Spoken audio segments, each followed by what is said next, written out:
Hello, my name's Martin. You might be able to tell from my accent that I am diabetic.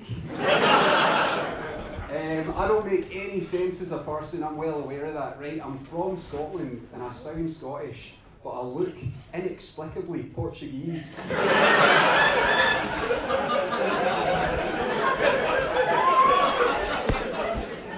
my life. People queue up to tell me what they're having every time I go to Nando's. I decided to move down to London about 10 years ago because I wanted to see what it would be like to live my entire life in a flat share.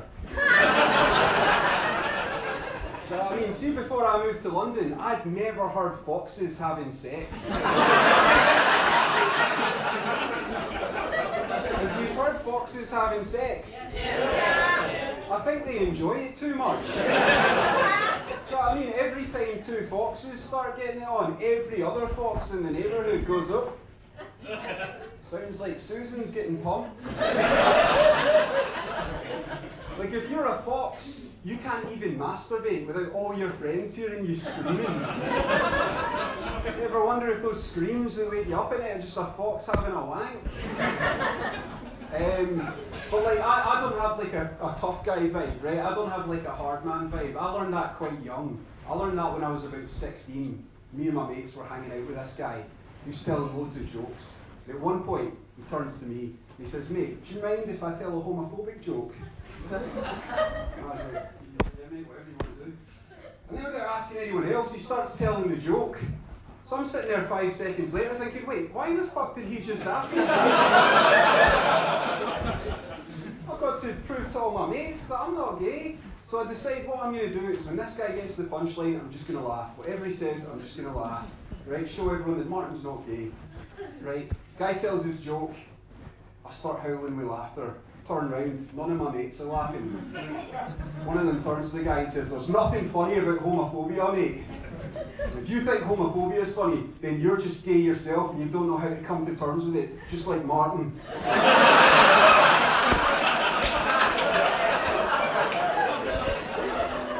That's my life. I think it's because I didn't have one of those dads that raises you in that toxic masculine way. Right? My dad raised me to be in touch with my feminine side. And the way he did it, right, I don't even think he knows how he did it. The way he did it is that my dad drinks Malibu.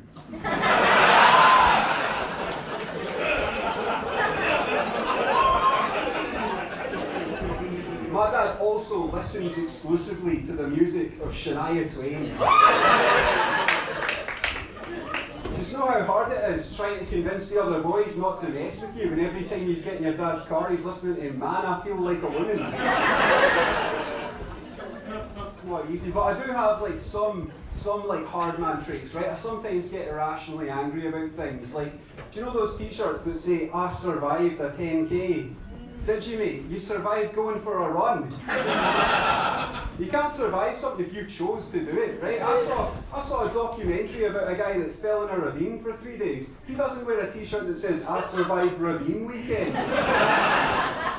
And the thing that annoys me most about those t-shirts is that if someone actually had died on that 10k, you wouldn't wear that shirt. Because that would be disrespectful.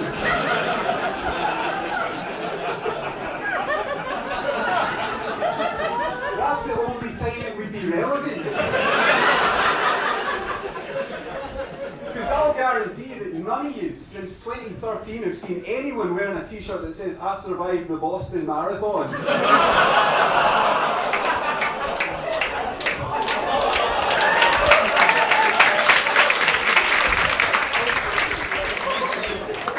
Well, I've started doing 10Ks, right? I want to get abs. I'm in my 30s. Guys in their 30s aren't supposed to have abs, right? Having abs is very much a young person's thing, right? You see a guy in his 20s with abs, that's sexy. A guy in his 30s with abs takes a psychopathic level of commitment.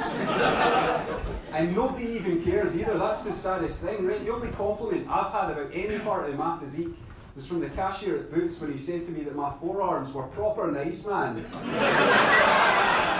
Right, I went home, I was buzzing with that. I went home and said to my dad, "Dad, the guy in Boots thinks I've got proper nice forearms." My dad was like, "That don't impress me much."